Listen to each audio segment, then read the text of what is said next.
morning, everybody. This is Larry at the Best, and again, reminding you what you feel you attract, what you imagine you become, what you say you see. And if you're in Australia or some other place or Hawaii, good afternoon to you, good evening to you, whatever it is.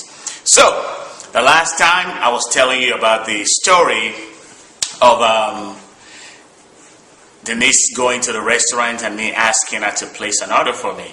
Well, I've been thinking about that stuff, that conversation and that experience now since it happened. And it's gotten me to think a lot. Because I've been listening to, there's an audio recording by Neva that I practically listen to 2 or 3 times a day.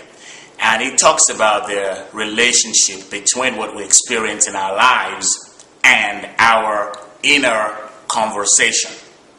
So after this experience, of course, I started listening to those recordings with at a different level of awareness.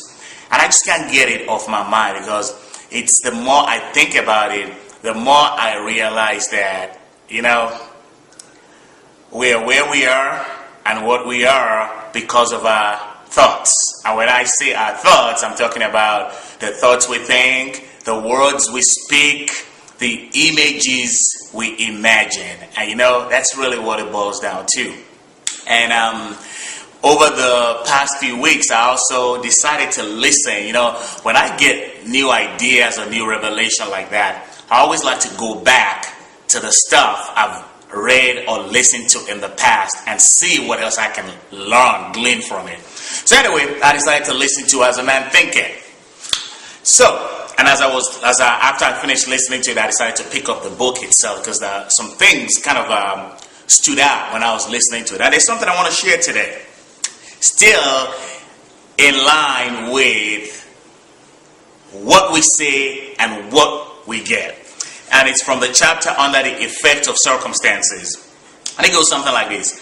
A man only begins to be a man when he ceases to whine and revile and commences to search for the hidden justice which regulates his life. And as he adapts his mind to that regulating factor, he ceases to accuse others as the cause of his condition and builds himself up in strong and noble thoughts, ceases to kick against circumstances, but begins to use them as aids to his more rapid progress, and as a means of discovering the hidden powers and possibilities within himself.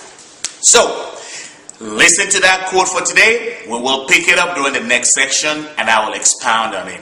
But what I want you to keep in mind and remember is this. Since you are going to see what you say, since you're going to become what you imagine, since you're going to attract what you feel, do all these things consciously and deliberately, and do them from the standpoint of the result you would like to experience. I'll talk to you soon. Ciao.